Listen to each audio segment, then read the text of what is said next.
swing. Spider-Man, do a flip. Endgame is finally finished and everyone is depressed.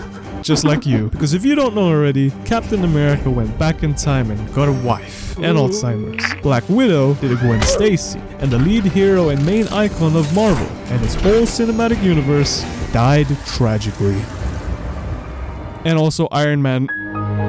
So after the events of Endgame, Spider-Man Far From Home focuses specifically on Peter Parkinson's and how he has now Parkinson's.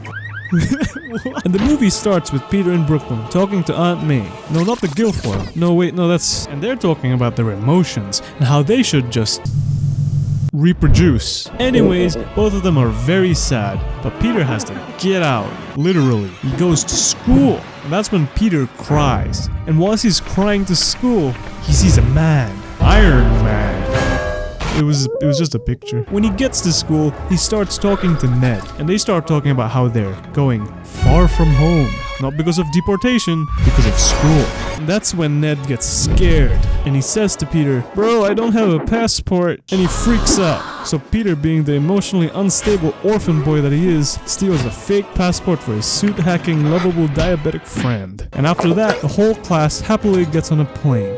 A Boeing 737. With the first stop in London. Oh, and I forgot to mention, Peter doesn't have a suit. He got kicked out of immigration. In any case, Peter has no belongings, and he borrows everything from Fred. Bed, head, shed. Inbred. So now they're in London, and they're sightseeing. And that's when Shake It Up Girl says to Tom, "I want you to web me." Because she knows he's Spider-Man. And that turns Peter on. So he rushes back to his dorm, and he gets cleaned up, and he gets excited for his spidey senses to be tingled. But that's when St. Nicholas comes in, and he stares at him with both of his eyes. All three of them. And he says to Peter, "I'm Nick Fury. I'm black." And he also says, "I've got a black suit for you." And he takes off his suit, and he has another suit just for him. And Peter stares into his eyes, and hornily says, "Yes." Is hornily even a word? Oh, it is. Nice. After he does all of that, Nicolas Cage says, "Hey man, we're going to another country." And Peter says, "Yeah." So they end up in another country where he faces Mysterio, a guy from another dimension who wants to restore the multiverse.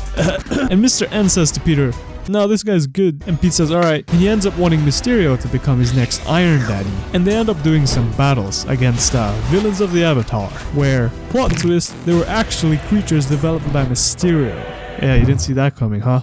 Yeah? Huh? But he then gets super happy when he sees Zendaya. And they fly away. She gets webbed. So the movie ends with another big CGI fight, whilst Mysterio somehow gets defeated.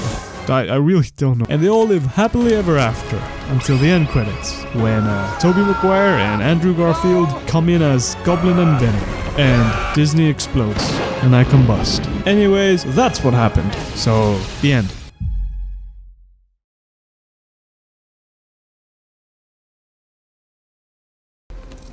I like you, Peter. You're a good kid.